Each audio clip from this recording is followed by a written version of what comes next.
నాకు ఎంత ఇష్టమా ఒకటి వచ్చంటారా.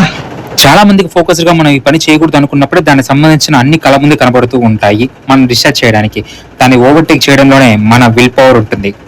విషయం ఏంటంటే కొన్ని కారణాల వల్ల కొన్ని రోజు నేను నాన్ వెజ్ తినకూడదు. ఇదే టైంలోనే మా ఫ్రెండ్స్ అందరూ అరేబియన్ రెస్టారెంట్ లో ఉన్నా వచ్చేసారా అని చెప్పారు. నా పరిస్థితి చెప్పాలి, నేనా నాన్ వెజ్ తినకూడదు, వీళ్ళ నా ముందు ఫుల్ కుమ్ము పారేస్తున్నారు. మా వాడికి వచ్చిన హిందీ మొత్తాన్ని ఉపయోగించి కష్టపడి కమ్యూనికేట్ చేసి ఆర్డర్ ప్లేస్ చేస్తున్నాడు. వీడి గురించి చెప్పాలంటే ప్లాన్లు స్కెచ్లు అన్ని వేసి డీప్ గా రీసెర్చ్ చేసి లాస్ట్ లో బొక్క బోళ్ళ పడతాడు. పైన కనిపిస్తున్న ఆర్డర్లు మొత్తం వాళ్ళకి, కింద వస్తున్న ఆర్డర్ మాత్రం నాకు. స్టార్టర్లు వచ్చేసాయి, ఇంకా ఆస్తి పంపకాలు జరుగుతాయి. ఒక కరీపఫ్ నాకు, ఒక కరీపఫ్ నీకు, ఒక జిలేబీ నాకు, ఒక జిలేబీ. ఇప్పుడు చూపించేవాడు మాకు కొంచెం స్పెషల్, ఎందుకంటే వీడు రాబోయే కాలానికి కాబోయే ఐఏఎస్ ఐపీఎస్. ఇప్పుడు చూపించేవాడు నాకు చాలా చాలా స్పెషల్, ఎందుకంటే వీడు నేను సంతోషంగా అసలు తట్టుకోలేడు, కానీ నా ఫ్రెండ్.